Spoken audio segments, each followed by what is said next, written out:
My husband's mistress was his own half-sister, and the day I found out, I realized betrayal had layers darker than I ever imagined.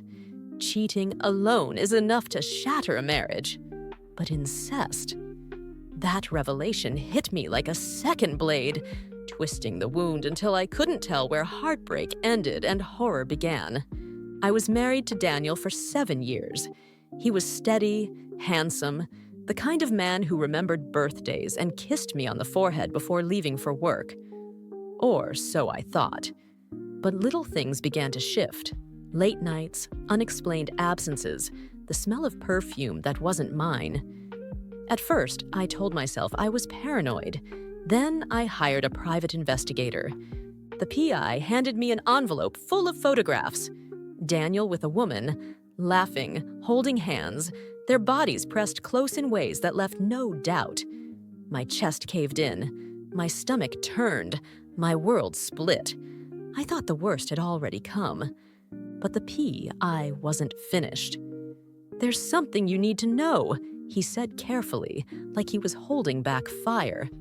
"That woman, she's not just anyone. She's connected." The photos weren't just evidence of an affair. They were evidence of a family secret. The woman's name was Claire, Daniel's half-sister, born from an affair his father had years before, a sister he knew about, a sister he had chosen. That night, I confronted him. I threw the photos on the kitchen table, watched his face pale as the truth closed in. "How long?" I demanded. He didn't deny it. He didn't cry. He just said, "You don't understand. Claire and we're different. We belong together." I wanted to scream. I wanted to vomit. I wanted to claw the walls until my hands bled. Instead, I called my lawyer. And that's when this stopped being just a marriage. It became a case. Filing for divorce should have been simple. Adultery is grounds enough. And I had the photographs, the texts, even his half-hearted admission. But the incest made everything heavier, uglier, a stain that clung to every motion my lawyer filed. The court didn't just see a cheating husband anymore. It saw a man entangled in something monstrous. Daniel tried to fight back.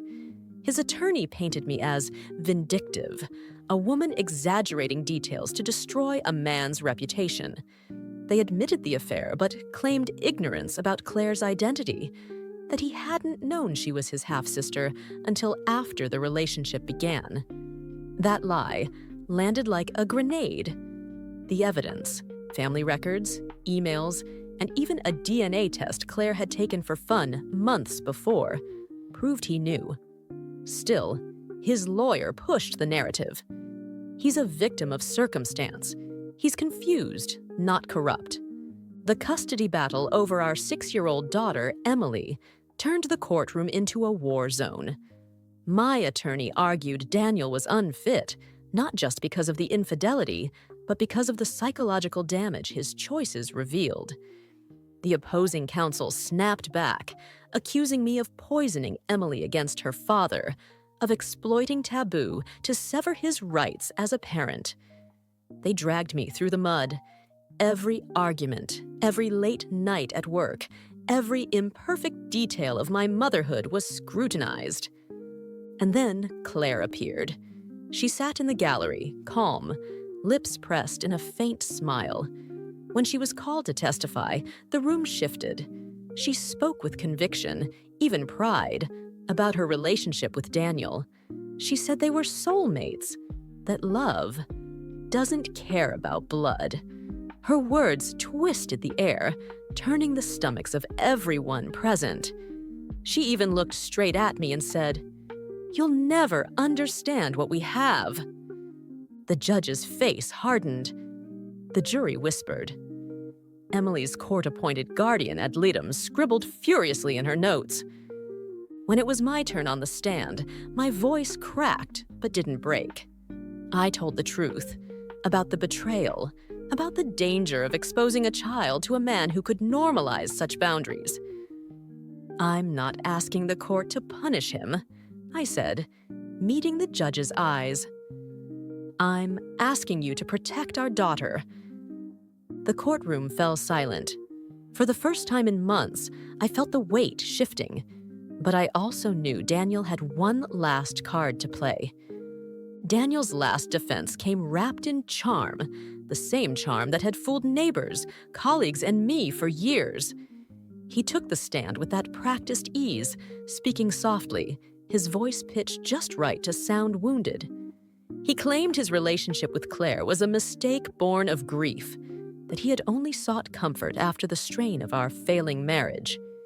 He swore he hadn't known about their blood connection until it was too late. And then he turned his eyes toward the jury, wet with manufactured tears, and said, "Don't punish me for a secret my father buried." It was a performance, and for a moment I saw the jurors shifting, some softening. My pulse hammered.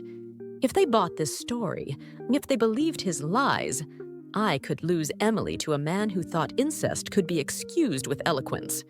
Then the prosecutor dropped the bomb. An email thread between Daniel and Claire, dated months before the affair began, where they openly discussed their father's double life. One line from Daniel cut through the courtroom like glass. "It doesn't matter. We're stronger than blood." The room froze. Claire's face crumbled, the smug composure gone.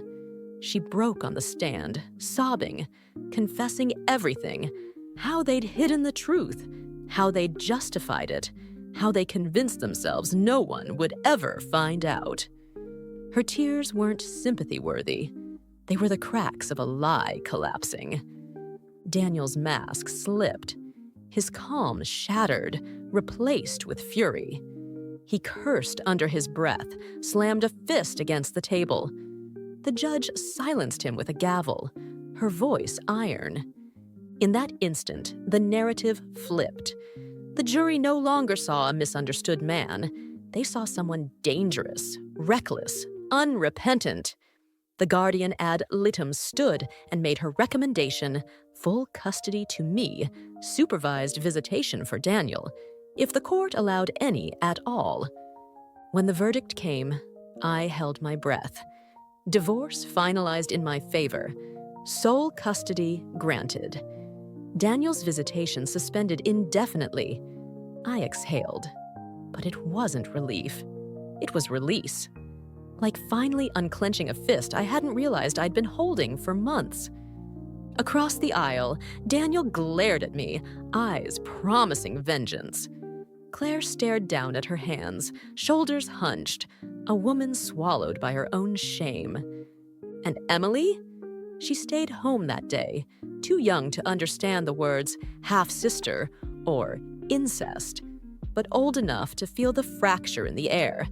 My job now was to make sure she never carried the weight of her father's sins. When the judge's gavel fell for the last time, I thought I'd feel triumphant. Instead, I walked out of that courtroom hollow, the victory paper-thin compared to the wreckage left behind. The whispers followed me down the courthouse steps. Neighbors, strangers, reporters, all buzzing with the scandal of a story too grotesque to ignore. Cheating was common gossip. Incest was legend. And I was forever the woman tied to both. At home, Emily asked why her father wasn't coming back. I knelt, brushing a strand of hair from her face, and told her, "Daddy made choices that weren't safe. It's my job to keep you safe."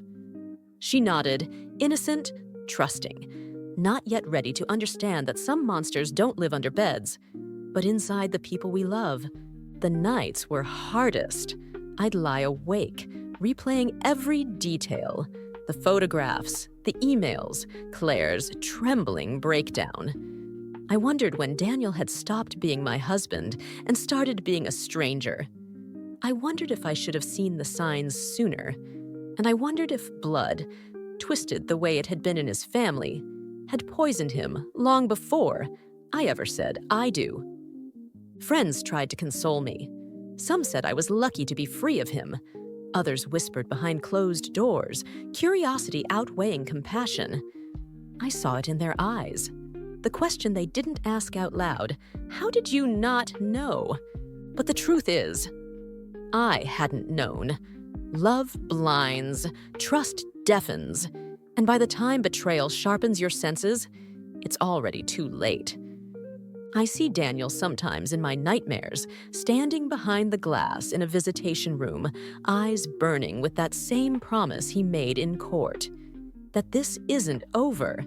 Maybe it isn't. Maybe he'll carry that rage forever. But so will I carry the strength it took to stand against him. I filed away the last of the legal papers and sat with Emily on the porch as the sun set, her small hand in mine. I thought about the legacy I wanted for her. Not secrets and lies, not shame disguised as love, but truth, no matter how brutal. My husband's mistress was his own half-sister. That sentence will follow me for the rest of my life, a scar etched into the story of who I am. But scars are proof of survival, not defeat. And if this story leaves anything behind, let it be this. Blood doesn't define love, and betrayal doesn't define you.